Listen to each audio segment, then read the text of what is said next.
Hi everyone, my name is Jones-Lutter. I am the library director here at the Redfield Carnegie Library. I am talking to you in this video about the Community Waterway Cleanup Program.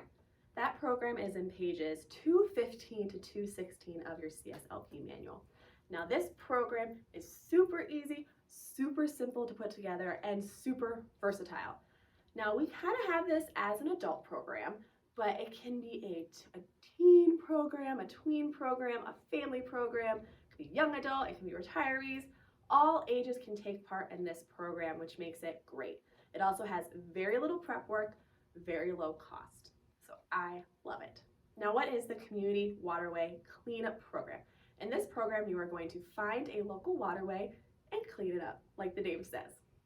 Now, of course, none of us are near oceans, like the theme, but we should all have some sort of waterway hopefully near us, whether it's a lake, a river, a stream, a pond, anything.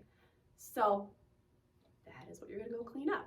This program I have narrowed down to 5 steps, even 4, you could skip the 5th step if you want. And the first step is identify a local waterway. We have one in the park right behind the library, which makes it within walking distance of the library, and that is great. Step 2 is to identify collaborators. These collaborators can be anybody that can help you offset any of the costs, which is very low, or find other participants to join your program and make your program reach a wider range of people. That can include Park and Rec, for example. Our waterway is in a park, so that would be a perfect collaborator. If you are hoping to reach retirees, go for the senior center. If you're hoping to reach young adults, maybe collaborate with a bar or a restaurant in town. So that's step 2, find a collaborator. Step 3 is to set a date and time. Again, this is super simple, right? We all can do it. Now look at your age group. If you are going for young adults, 20s, 30s, have it after work in the evenings. If you're going for retirees and older folks, have it in the morning time. Talk with your collaborator as well, and they probably have some ideas. Now step 4 is the most tedious task, and it's not tedious at all. It is locate your supplies. And you can buy locally, except for one.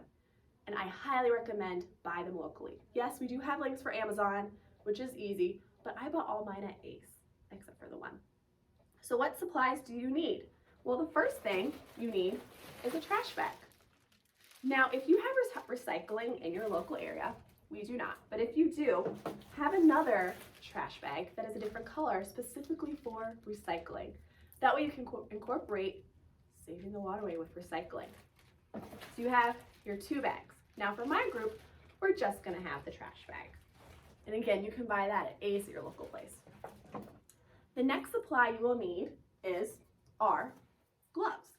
Try to buy non-latex gloves. And depending on your age group, buy a variety of sizes. So if you're doing a family program, have gloves for the little kids and the adults. If you're just doing an adult program, you only need one size. Make sure though to have non-latex as well if you can. And again, all of those I bought from my local Ace. That's really kind of all you need. Gloves for picking up trash and trash bags. Now there is another option. This is a grabber. I could not buy this in town, so I bought it on Amazon. This is $20. One grabber is $20.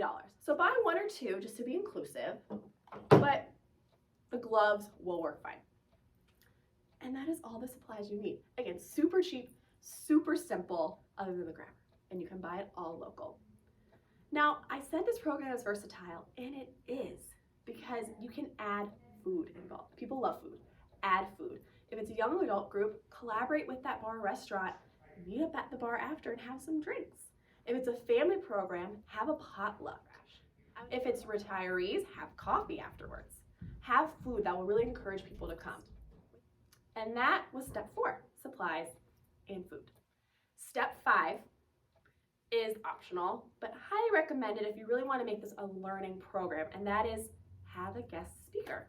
Now you can get this guest speaker from a local park, whether it be a state park, a national park, just your local city park. You can invite someone from a conservation group, someone who just knows a lot about the environment. They can come and talk. Maybe they can come after while you're having drinks or coffee. They can come before during the potluck, and they'll just give your patrons more information. If that's not an option, provide a handout about ecology or the environment, or about just water, aquatic life in general. It can make this program more knowledgeable and add a little bit more fun to it, possibly as well. And that's it. Those are the 5 steps to have the community waterway cleanup project. Program, I guess, if you want to call it. So I hope you all enjoyed that information. I will have books listed below that you can reach out to, but I have a fun little addition as well. I think this program would work great with a story walk. Now, our waterway actually lines up with where we put our story walk. So I thought I would walk you through how to put together a story walk for very cheap.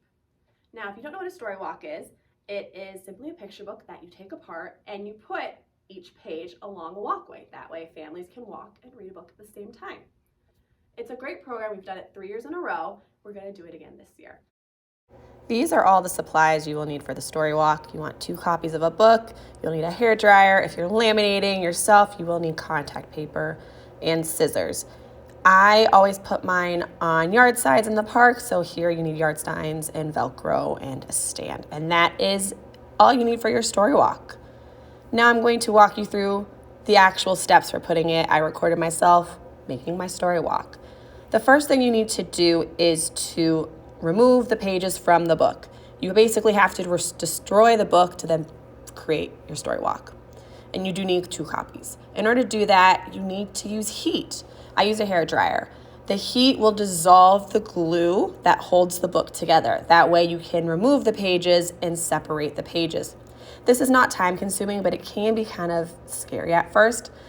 You will not destroy the book too badly. And if you do, remember, you're doing 2 of them. So if you mess up, you can hopefully fix it the second time. But you see, it's as easy as that. The heat, you are able to remove the book because the glue dissolves. You have these pages separated from the cover, and then you need to separate the pages from each other, and you need more heat. So that is what I'm doing. I'm having more heat. There's also string that is sewn in with the book to connect the pages. You do need to get rid of that string. I'm using scissors here, but I used to have a Cricut kind of box cutter thing, and that worked really well.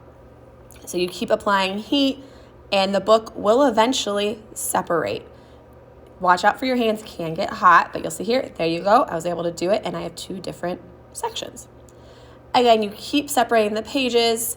You will see here they aren't actually, when they're sewn together, they're not sewn together how the book is actually ordered. So it's really good to have a 3rd copy so that when you start lining up the pages like I'm doing here, you know what's happening. So you'll see here, I'm just going through my pages at this point, trying to find the corresponding pages. Like I said, they are not sewn in the correct order, so you will have to get your scissors and cut the pages apart so that you can put them in their correct order. You'll see on the left, I have the school bus. I'm cutting that one out, and on the right side of the page, I have the fire truck. So I'm finding the fire truck, and I'm going to cut that page off. This is when you really need that 3rd copy of the book so you can start lining up your pages for the correct order for the story walk. And that is why you do need 2 copies. All right, so I have my pages cut. Now I am double checking the order. Double and triple check your order. That way you don't accidentally put pages in the wrong order or taped together. You'll see it's easy to get confused. I got confused here, but then I easily was able to line up my pages. I went through, made sure everything was in the correct order before I went to the next step, which was taping the pages together. So it formed one long page, which is easier for me to laminate with contact paper. Simply used shipping tape. And you'll see because the pages aren't actually one big picture, it's a lot easier for me to tape together. If it's one large picture on 2 different pages, you want to be a bit more critical of where you're taping so that the picture lines up. But this one was pretty simple. You'll see I taped them together, and you'll see the next page, sometimes they are sewn correctly, so I don't even have to tape this page together. It was very nice. All right, you've taped all your pages together.